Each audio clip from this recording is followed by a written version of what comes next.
to nas? Z taką kanapą? Tam jest oddzielny być. A z taką kanapą? Dobra, o to który bie? Czekaj, nie ma, to nie jest.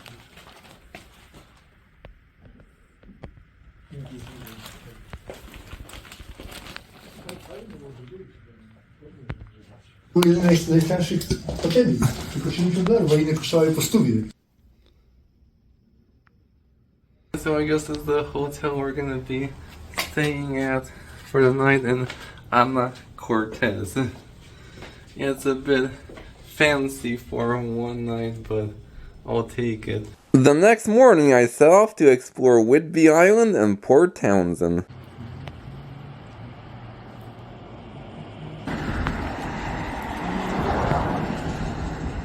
Good morning. It may look like I'm standing above a river, but it's actually a marine channel known as Deception Pass. It spans the border between Fidalgo and Whidbey Island, and it's called Deception Pass because when Captain George Vancouver first sighted it, he thought that Whidbey was a peninsula and not an island.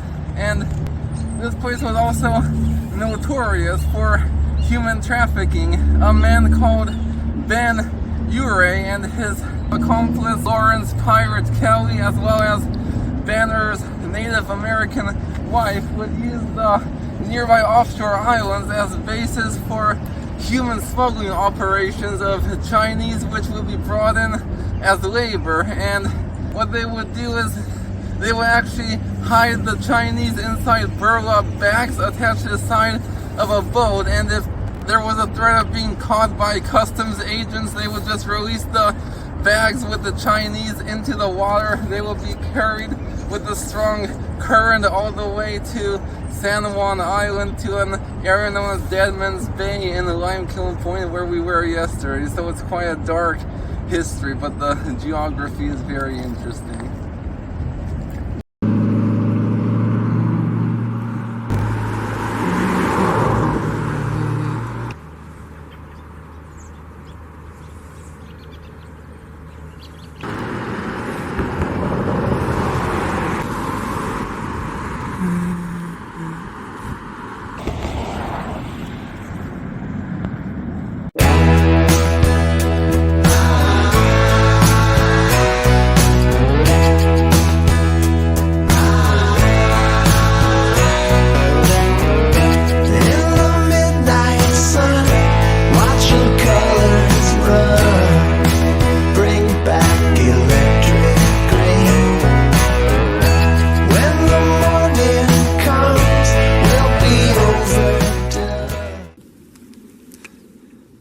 Whidbey is the largest and most populous island in Washington state. And at 37 miles long and 10 miles at its widest point, it's also the fourth longest and the fourth largest island in the lower 48 states. The local Salishan name for the island was Anacortes. But in 1792, it was named Whidbey after one of the members of George Vancouver's expedition team. The first European to establish long-term residency on the island was a French-Canadian missionary by the name of François Norbert Blanchet, who had been invited by the local chief. He remained on the island for nearly a year and guided the natives in building a new log church. A man named Thomas Glasgow attempted to settle the island in 1848, but was driven out by the natives. But just 2 years later, a colonel by the name of Isaac Ebey arrived from Columbus, Ohio, and became the first permanent white settler on the island. During this time, married couples could acquire land on Whidbey free of charge. By the fall of 1851, his family, in-laws, and his friend Samuel Crockett and his family had all established a permanent homestead on the island. In addition to farming, Ebey served as a politician and judge and worked as the postmaster of Port Townsend and would commute every day by boat. Between the 1800s and 1920s, the area was also home to a large Chinese community. And in this house lived the parents of Isaac Ebey and their 3 kids. In addition, Ebey also constructed a blockhouse to protect his family against potential Indian raids.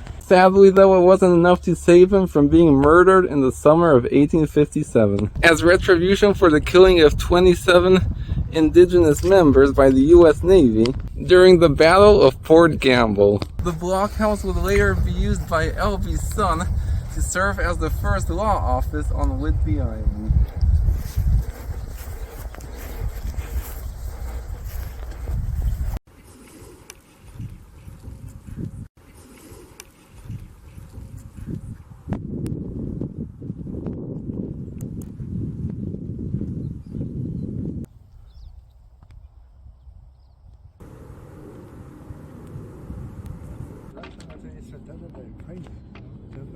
Following the death of Ebey, many of his fellow settlers constructed their own blockhouses, and this one right here actually belonged to his brother-in-law and was repurposed from a cabin.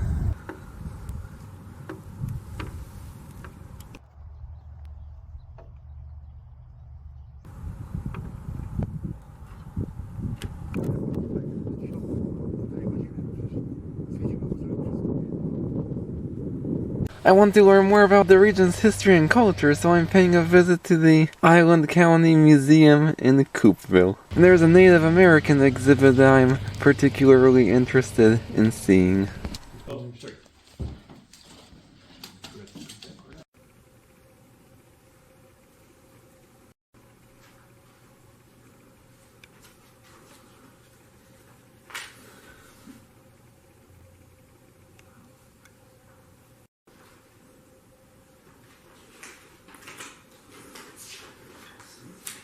Wiedziałeś, te drogi tak były, że...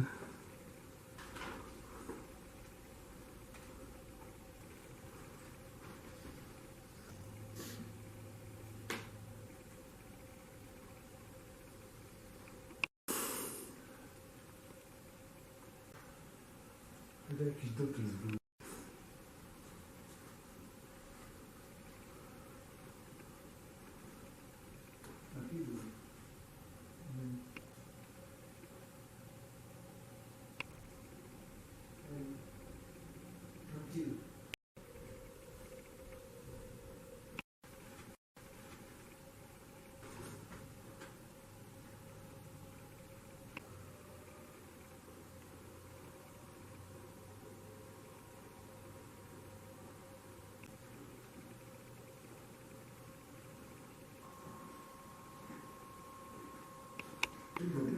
No, it's okay.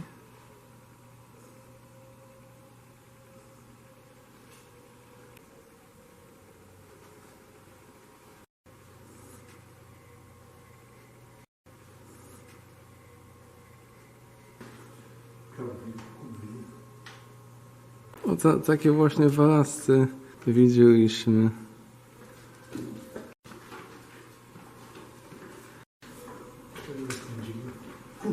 Ścigali się, widzisz?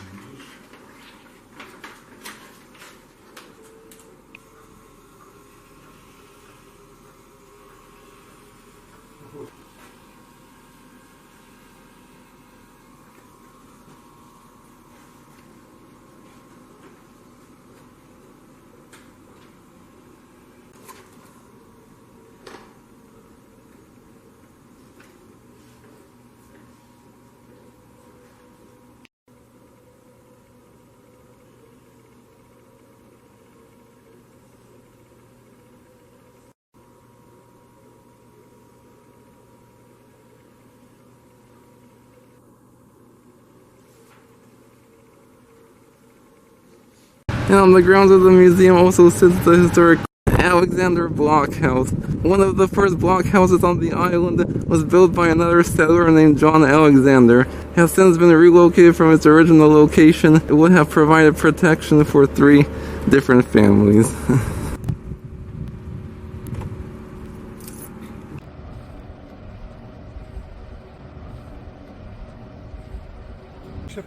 Idziemy pierwsza 15. Don't rush, bo to nie ma sensu.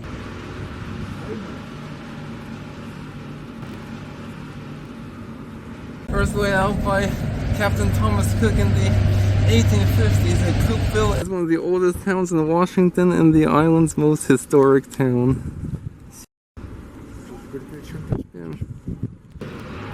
No i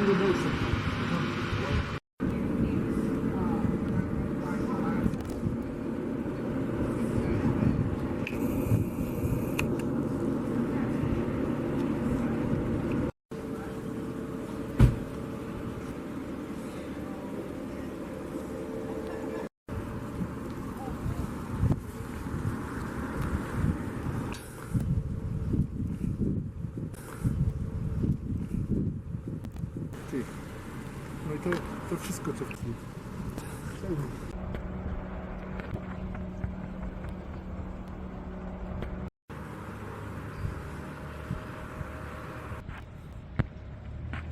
Time for my favorite dream. Bring back electric green. Time gets wasted running with the pack on. Toss it out the window. Try and get your money back. Smoke 'em if you got 'em. Bring along an extra pack. Sunrise, sunset. The historic Crockett Blockhouse. Built in 1855, it belonged to Ebey's friend Samuel Crockett, and one of only 2 stockade blockhouses remains today.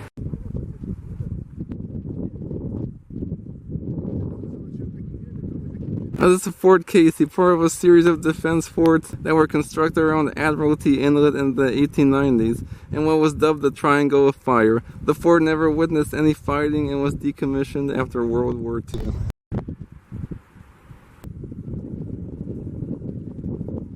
And the fort's Admiralty Point Lighthouse is the only remaining of the 2 lighthouses that once stood here. It was constructed in 1903 and operated until 1922. Fajny bunkier, nie widziałem.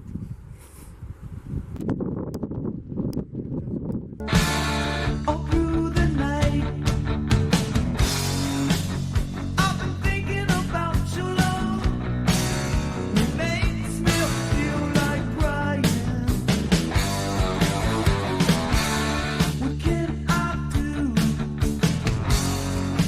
when every time I see your face, it makes me feel like dying? Oh, Jennifer, I just can't live without your love. Jennifer, oh, Jennifer, I just can't live without your love.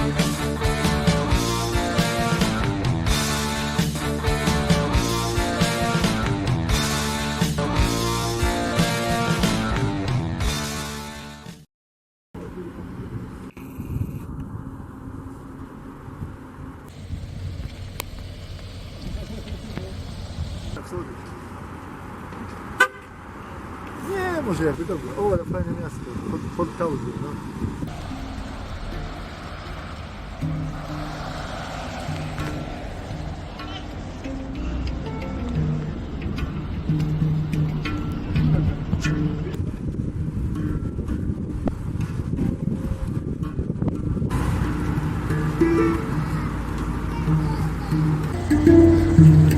Oh, this is nice. We've just taken the ferry over from Whidbey Island and we've just arrived in the town of Port Townsend. Yeah, it was much nicer than I was expecting. Founded in 1851 on a bay named after a friend of George Vancouver, Port Townsend is nicknamed the City of Dreams due to early speculation that the city would be the largest harbor on the west coast. It is also known by another nickname, Key City, due to its position at the entrance to the Puget Sound. By the late 19th century, the town had blossomed into a bustling Victorian seaport.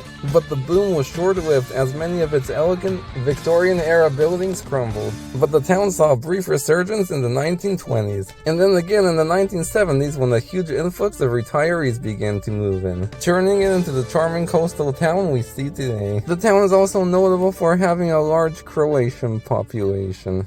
Co są te schody jakieś?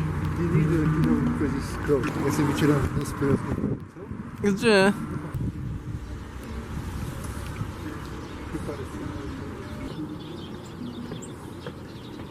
Widzisz.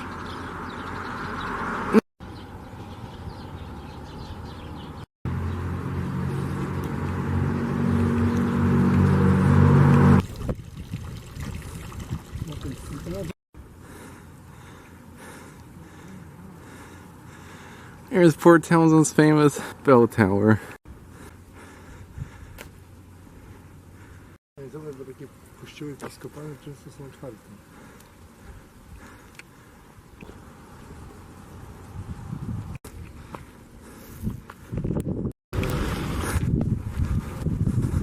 Chcesz do Świątkowa? No może do Świątkowa iść, to dookoła trzeba iść. We found this beautiful Presbyterian church located in the residential area.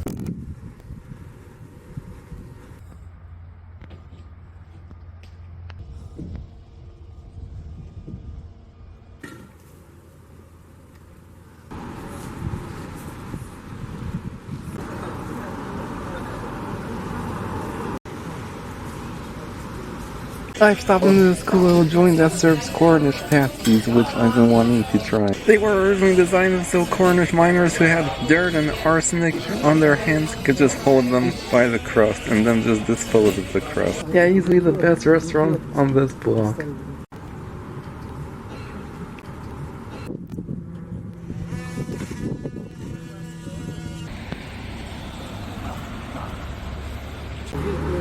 Ten dom to ma takie wielkie mosty.